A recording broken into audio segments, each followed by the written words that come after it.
Once again, we back. Now all these new niggas trying to bust grapes, keep trying, I'm shitting all over your tape and your CDs. You see these niggas with the weed leaves, you need these. Hill figures, the bust trigger, sicker, the rhyme spitter, spitting over the transmitter. I got double platinum records on the wall while you got double cheeseburgers in your toilet stall. Bonjour à tous les potes, ici JP Vedana, j'espère que vous allez bien, bienvenue encore une fois dans la cave des passionnés d'armes en tout genre. Bien, les potes, petite vidéo, on se reprend là les gars, donc tout d'abord j'espère que vous allez tous bien, que vous avez passé une bonne fête des papa poules. Et quoi d'autre, bah, on a bien ripaillé, hein, c'était cool. Et ce matin, je me suis rendu au stand, et puis bah, pour vous faire le retour, puisque j'ai testé enfin le fameux Kimber Rimfire en 22 long rifle. Ok les potes, donc on va le passer un petit peu en revue. Je vais vous mettre sur la vue du dessus. Je vous ai fait des essais en stand, franchement j'ai bien pris mon pied quoi. Donc je vous mettrai un peu plus tard les vidéos du stand que j'ai pu réaliser. Rapidement, hein. Bon l'image est pas géniale, hein, vous allez le voir, mais bon bah j'ai fait ce que j'ai pu quoi on va dire. Et puis bon bah allez c'est parti hein. Ok les potes, allez. Voilà, on met de la lumière, on vous installe, donc bon bah ça c'est toutes les chignoles que j'ai employées là, ce matin au stand. On va les nettoyer après, mais bon là on va parler de ce fameux Kimber 1911, les copains, et franchement il a fait sensation. J'ai franchement aimé, mais surkiffé tirer avec les potes. Attends, est-ce que ça cadre? On a fait la réflexion la dernière fois, oui ça va. Donc bon hein, les potes, hein, donc premier essai avec ce 22 LR, j'ai bien aimé les sensations franchement. T'as un bon petit recul hein, avec hein, quand même, hein, mine de rien, hein, ce Kimber. Donc ça c'est un pétard, donc Kimber, hein, qui est, bah, on va dire, le plus gros fabricant, on va dire, de 1911. Hein. Ils sont vraiment spécialisés là-dedans, cette marque-là, donc ils produisent des pièces d'une qualité, bah, d'une très bonne qualité. Et oui, et ils ont fait donc un modèle à part entière pour tirer du 22 LR. Donc pour ce faire, pour respecter je dirais les cotes de la vraie arme, hein, du vrai 1911, c'est assez difficile. Et bien sûr, ils n'ont pas employé de l'acier pour la culasse. Hein. Parce que, comme je disais l'autre fois, étant donné la faible puissance là, du 22 LR, pour qu'il y ait un retour de culasse, pour effectuer toute la cinématique de tir, de fonctionnement du flingue, eh bien, ils ont opté pour une culasse en alliage d'aluminium. Mais bon, sinon en acier c'est trop lourd, hein, c'est bien. Donc bon, par contre, la finition est quand même super excellente. Hein. Donc eux, ils ont un procédé là. Alors il m'a dit une anodisation, pardon. Non, c'est un traitement de surface en fait satiné. Ça s'appelle chez eux Kim Pro 2. Donc c'est voilà, hein, c'est un procédé chez eux pour faire ces matériaux-là, ok. Donc bon, ça se traduit par de la légèreté puis surtout de la solidité, ok. Bon, que dire sur ce flingue hein. Alors il est très léger, je te dis, hein, il doit peser 700 grammes. Donc en main, c'est vrai que pour les tireurs qui aiment bien les choses lourdes, ça a détonné un petit peu, mais bon, c'est pas gênant vu qu'il s'agit d'un 22 long rifle. Hein. T'as pas de recul dessus, mais quoi que t'as un petit kick franchement qui est vraiment très agréable hein, à la 22. Alors on le verra, hein, j'ai employé diverses cartouches dessus, type de munitions. Faut bien la choisir. J'en ai testé 5, des munitions que j'avais à disposition dans mon coffre. Bon voilà, hein, j'en ai isolé 2 parmi les 5 qui tournaient vraiment très bien dedans. Tant au point de vue précision que cyclage, il n'y avait pas de problème là-dessus. Donc très intéressant. Donc déjà, rien que sur mes 5 munitions disponibles, j'en ai pas acheté exprès pour les tests, mais j'ai pu en isoler 2 qui étaient tout à fait convenables. Donc on continuera à les utiliser. Je vous montrerai plus tard dans le test quelle munition il s'agit. Et voilà. Donc bon, qu'est-ce qu'il y a à dire? Oui, donc il montait ce qu'ils appellent Rimfire Target. Hein. Donc c'est ces éléments de visée. Donc tu vois ta hausse qui est striée avec un réglage micrométrique. Donc les tireurs sportifs connaissent hein, ce type de hausse qui est simple et efficace, hein, on va dire. Un guidon qui est large. Alors ce qui est bien, c'est que tu vois la prise de visée, ça s'inscrit parfaitement dans la hausse. Tu vois, la hausse, si tu veux, l'usinage, il est ni trop grand ni trop court, donc c'est bien. Franchement, intuitivement, le premier essai, bah, même avec Quentin, hein, il pourra confirmer, on a fait du 10, du 9. Pas de problème là-dessus, sur l'acquisition, on a testé à 10 mètres. Hein, et c'était franchement excellent. Également, tu vois, donc tes éléments, là, ton marteau qui est squelette, type squelette. Ah oui, alors il y a un pote, là, un abonné, là, il me disait, ouais, sur les vrais, enfin les Colt 1911, en 45 ACP ou 10 mm auto, eh bien, t'avais un système pour les mecs de la sécu, tous les keufs, tu vois, d'armer le pétard, et t'avais un système de sécurité avec le chien. Bah, j'ai vérifié ça ce matin, et oui, figure-toi, ça fonctionne. Donc, tu vois, tu l'armes, par exemple, et en fait, tu vois, tu viens le décoquer, là, comme ça, et là, t'as une position intermédiaire, et là, t'appuies sur les queues de détente, t'as aucune action, t'as vu? Donc, ce qui veut dire que, tu vois, tu peux chambrer une balle, et hop, tu le sors de ton holster, et si t'as envie de fumer un enfoiré, là, qui te casse les burnes, et ben hop, t'as juste à abaisser le marteau, et puis presser la queue de détente pour effectuer le tir, afin de neutraliser cette tête de merde, ok? Donc, voilà.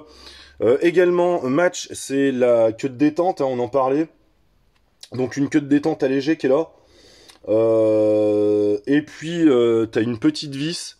Alors, tu vois, tu peux régler, en fait, ce qu'ils appellent le backlash, là. En fait, c'est ta course morte, tu sais, après le décrochement du chien. Donc ça, c'est réglable. Franchement, on l'a testé. Alors, ça va faire moins de 2 kg selon les données techniques. Je peux te dire que t'as juste un petit point dur et ensuite, ça se relâche direct. Donc, c'est très, très intéressant au niveau du tir. C'est très facile d'emploi, très intuitif, je te dis. Et puis encore du 22 LR hein, pour faire de la précision, c'est excellent. Donc, on va pas revenir sur les raisons qui m'ont poussé à investir là-dedans. Donc une pièce de qualité, un 22 LR de qualité, je voulais. La gueule mythique du 1911. Et surtout, hein, tu sais, chose qui intéresse pas mal de tireurs sportifs, surtout en ce moment, eh bien, c'est de pouvoir s'entraîner avec une munition qui est courante, qui est pas limitée par tes autos. Donc du choix illimité, plein de choix de munitions, d'ogives. Et voilà, donc quand t'es en chien, quand t'as plus de munitions de gros calibre dans ton coffre, ou que pour celui qui recharge, il a pas le temps de recharger, et bah hop, tiens, dimanche matin, oh bah c'était pas prévu, je vais au stand, et bah hop, j'emmène mon petit 22 LR, tu vois, Made in USA, pour faire du fun tir, de la précision, ce que tu veux. Ah, pas cher cousin. Voilà. Donc, quoi dire d'autre? Bah, ouais, alors on va le démonter après. Le seul bémol, moi, le seul défaut que je trouve sur ce flingue, c'est que ta culasse, une fois que tu as fini ton chargeur, eh bien, il reste pas en arrière. Tu vois, alors ça, c'est très con. C'est très très con. Pourquoi? Parce que tu es obligé de compter tes munitions. Bah ouais, parce que étant donné que c'est une percussion annulaire, le fait de percuter à vide, eh bien, c'est très très très mauvais pour ton flingue, d'accord? Donc tu es obligé de compter les munitions afin de ne pas percuter avec. Et tu vois, même moi, j'y faisais attention. Et ce matin, dans le feu de l'action, bah, je l'ai percuté à vide 2 ou 3 fois. Donc ça peut aller, hein, c'est pas de la daube non plus, ça va pas péter du jour au lendemain. Mais c'est quand même assez néfaste sur ce système de percussion. Donc c'est juste le seul gros défaut de ce pétard. Voilà. Donc alors après, je sais pas les gars, hein, ceux qui sont connaisseurs là-dedans, mais il me semble que tu as des chargeurs 22 LR pour les Phantom 6 Hour 1911. Eh bien, tu as un chargeur qui te permet avec une petite langue, eh bien justement, de faire en sorte que ta culasse, elle reste en arrière. Donc voilà. Donc c'est juste pour moi, c'est le gros bémol de ce flingue. Sinon, alors c'est rudimentaire, hein, les potes. Hein, c'est franchement la prise en main, elle est, bah, ça tombe dedans quoi. C'est simple, efficace, c'est du 1911. Hein. Mais pour autant, tu vois, ce qui est intéressant, c'est que un 1911 donc d'occasion, hein, comme l'a souligné Mertoni, tu vois, t'as des petites traces d'usure à droite à gauche. Mais regardez, il est beau. Moi, ce qui m'intéresse, c'est qu'en plus, avec les poignées custo, c'est qu'il est dans son jus. Et il est modernisé du fait de Tao, ses guidons match. La détente match, en type squelette. Franchement, il est juste magnifique. Donc, je parlais de customiser. Honnêtement, les potes, hein, je sais pas ce que vous en pensez, mais moi, j'ai bien envie de le garder dans son jus comme ça, d'accord? Donc, bon, voilà ce que je peux en dire sur ce pétard, hein. Bon bah ça c'est mon retour à moi, je me suis pas forcément documenté pardon avant de vous le présenter. Mais en tout cas, ce que je peux vous dire, c'est que c'était un pur kiff.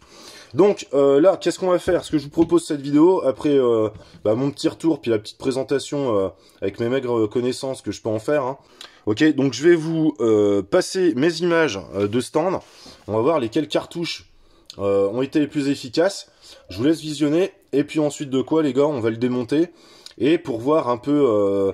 alors j'ai tiré... ce matin, j'ai dû faire une centaine de cartouches, à peine. Donc on va voir si c'est bien dégueulasse dedans. Hein, parce que le 22LR, vous savez que ça encrasse beaucoup les flingues. Donc ce que je vous propose après, c'est de le démonter. Et on va regarder un peu l'état dans ce pétard. Ok les gars? Bon bah allez, je vous laisse visionner ça. Et puis je vous dis à tout de suite. Bon voilà les potes, bon on va mettre en action le 1911, un 22LR Kimber. On va voir s'il cycle hein, le truc. Hein. Donc on va employer. J'avais que ça dans le coffre les potes. Hein, donc bon. Là c'est petit test avec 5 munitions dont que j'ai dans le coffre quoi. Donc les Top Shot, RWS Club, des Aguila, elle plaide bien celle-là, les Cellier Bello et puis les Gecko Semi-Auto. Donc je vais essayer de vous positionner tranquille les potes. Comme ça. Nouveau point de vue, on va vérifier un petit peu. Ouais, je vais me mettre comme ça. Ouais, peut-être que ça va plutôt bien rendre, on va voir.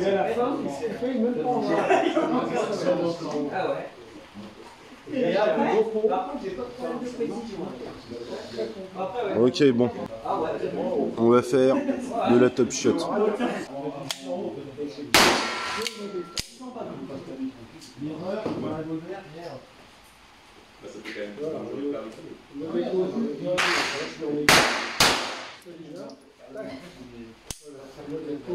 Oh putain, ça commence bien déjà.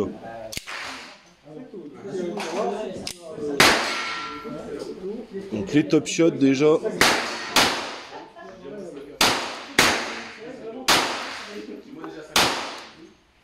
Ok, ouais. Ah merde, putain, j'ai percuté vite comme un con. C'est éparpillé un peu, mais bon, je suis... Bon, maintenant, on va se faire RWS Club.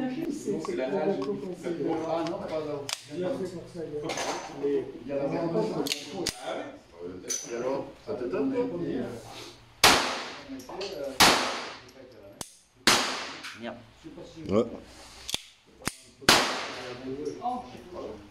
Attention, pour un huissier, je vais mettre bien la boîte vierge du médicament.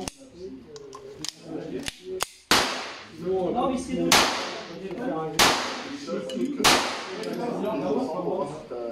ouais. Bon, ça vise dedans. Donc problème aussi. Ok, de lait. Ça c'est les Aguila.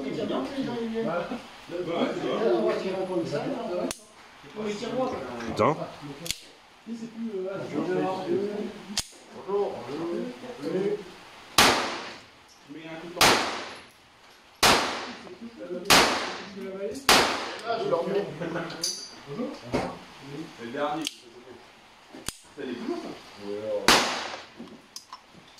Ok, ça tourne.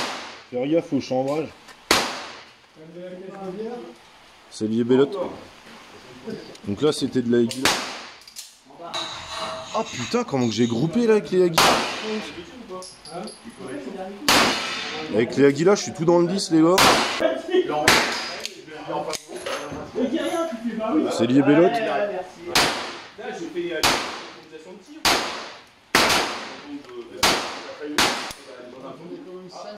Eh bah ça va putain, bien groupé aussi les gars.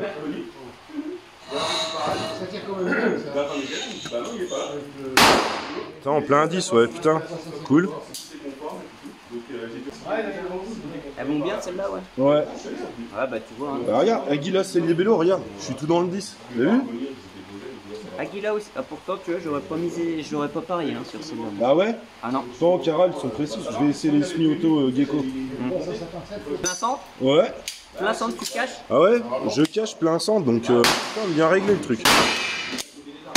Ok, Gecko semi-auto.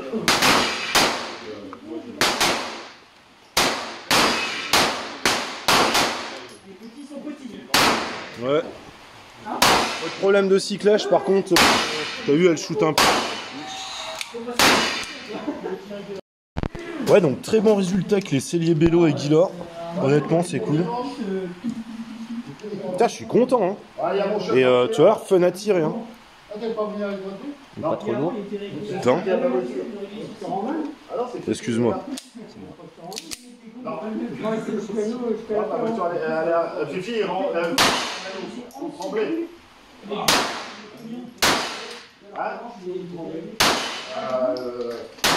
Ouais, top. Eh, c'est fun, hein. T'as un bon petit recul, hein. Ouais. Pour du 22.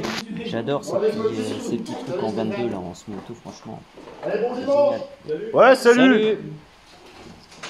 Salut. Oh, pardon. Ça arrive. C'est cool, hein. T'essaies de quoi, là? C'est Bello. Tu dis que t'as bien aimé. Ouais, alors par contre, problème de recyclage. Ça, Top Shot, RWS. Celle-là? Non, Top Shot, RWS aussi, ça cycle level.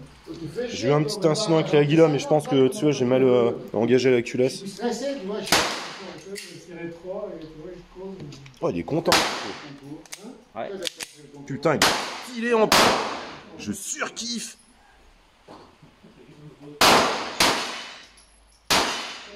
Non, puis il y avait. Ce qui faisait chier, c'est qu'il y avait la bouffe après. Ouais, t'en as foutu dedans. Super. 9 et 10. Top, hein. Et très, pour très l'entraînement. Très très bien. Le poids, tout. Bien. Ouais. En main. Tu vois, j'avais peur. Ouais. En fait, non, pas du tout. Il y a ce petit truc là qui est bien foutu derrière aussi. J'aime bien, tu sais, ce. La queue de castor. Ouais. Ouais. T'es bien côté. Ouais, ouais. C'est confort. Super. T'as vu, c'est rustique et top. Ouais, merci Quentin de l'avoir testé.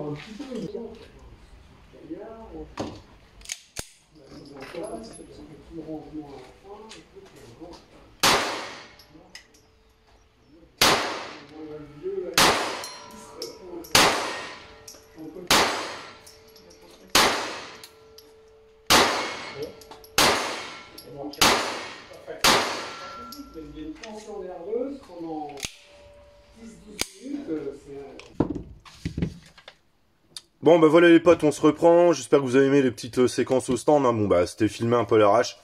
Tu vois, j'ai suspendu la caméra et puis pour vous faire une petite vue un peu immersive. Bon bah voilà. Ok, donc ce que je vous propose maintenant, c'est de démonter ce pétard pour regarder un peu la gueule que ça a là-dedans, pour voir si c'est bien encrassé ou quoi. Donc bon, les gens prennent le chargeur, ouais, toi un peu encrassé. On va vérifier ensuite, moi je ferai ma sauce après, ultérieurement. Hein. Ok, donc on enlève le bushing comme ça, dedans se trouve ça. Le petit ressort, tu dois connaître hein, le 1911, bah, ou si tu connais pas, bah, j'espère que ma vidéo sera intéressante pour toi. Alors encore une fois, hein, moi je suis pas professionnel, je suis juste un pur piqué et passionné moi du tir, d'armes en tout genre, donc bon, comptez pas sur moi pour vous délivrer des termes professionnels, mais en tout cas, bon bah je fais du mieux que je peux. Hein. Ok, donc là, on va enlever l'arrêtoire de culasse qui fait office de maintenu de celle-ci, et on enlève le pétard. Donc dedans, t'as un canon fixe, hein, tu sais, là-dedans, vu que c'est un 22 LR. Ouais, donc canon fixe, culasse non calée hein, pour ça, et puis voilà, bon. Ensuite, big up à toi, ouais, il y a une petite technique pour virer le canon, justement. Donc, le bushing, tu le retournes de l'autre sens, comme cela, t'avais raison, mon poteau. Et ensuite, tu viens enlever le bushing de cette manière, et retirer tout bonnement le canon. Ok, donc on va regarder un petit peu comment ça se passe chez McDonald's là-dedans. Ça va les potes, ça va, hein, franchement. Hop, on va prendre une petite lampe d'atelier supplémentaire, moi j'aime bien. Ça va, je constate que c'est pas dégueulasse, il n'y aura pas trop de nettoyage à faire. Dans le puits de chargeur, on regarde ensemble. Ça va, c'est correct. Toi, on va mettre un petit coup d'armistol, là, vite faire un petit coup de soufflette, puis ça ira. Honnêtement.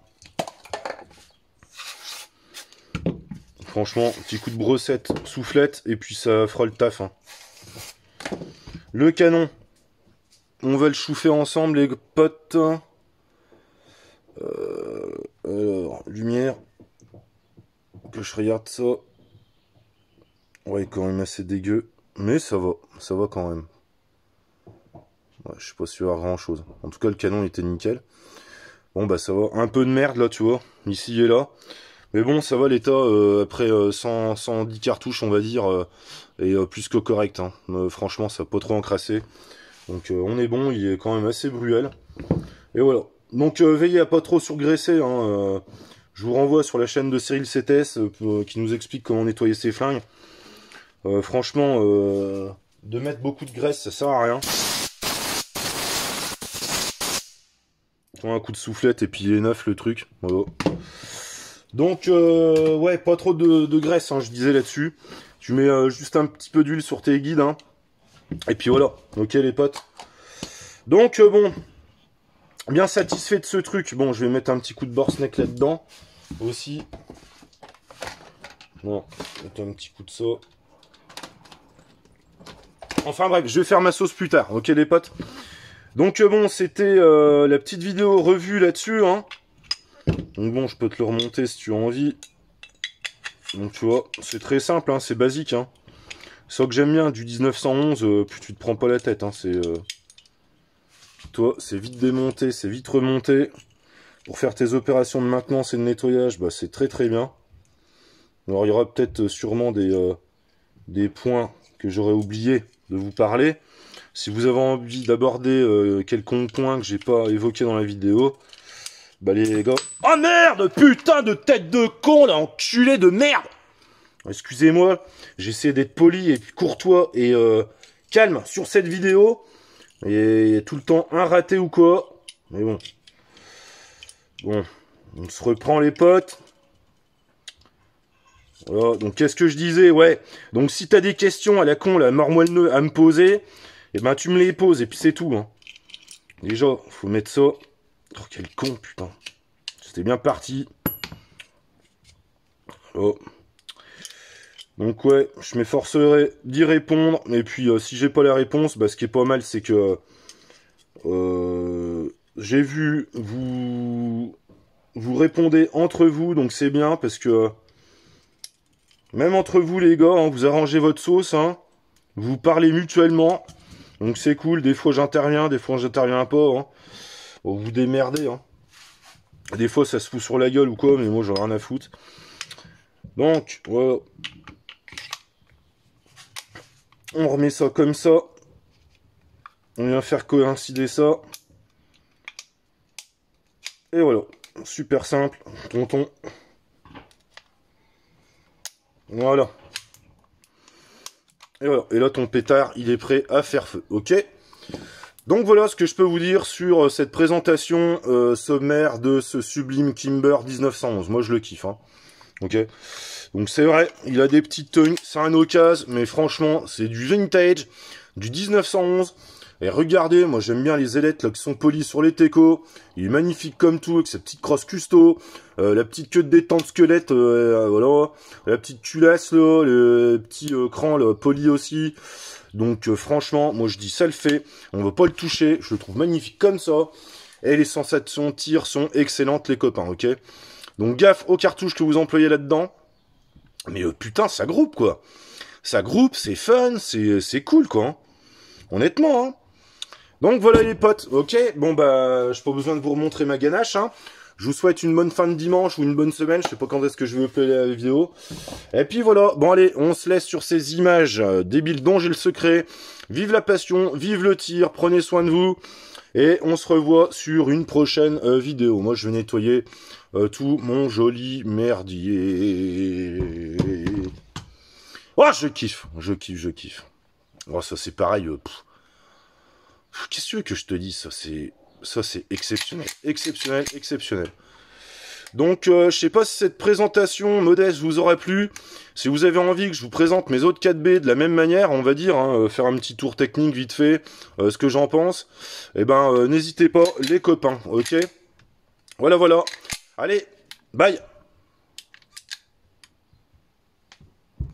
Ah ouais, en conclusion, excusez-moi les potes, j'ai même pas débriefé, voilà, parce que je suis assez pressé sur les 22 LR employés, ok?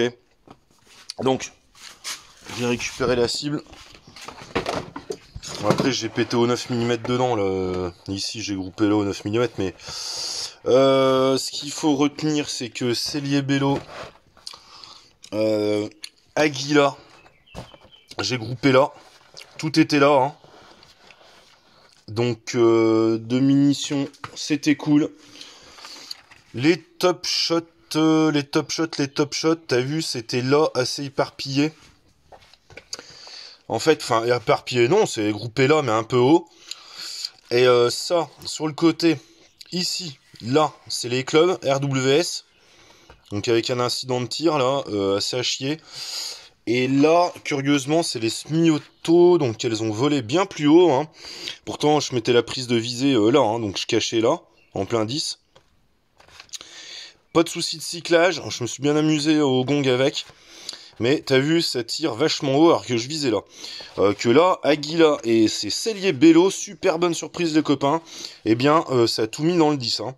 Donc franchement, super top. Hein. Ok les potes. Bon bah allez, je vous laisse sur ce coup-ci. Moi je vais me retaper une config sur mon MP15. Allez, bye!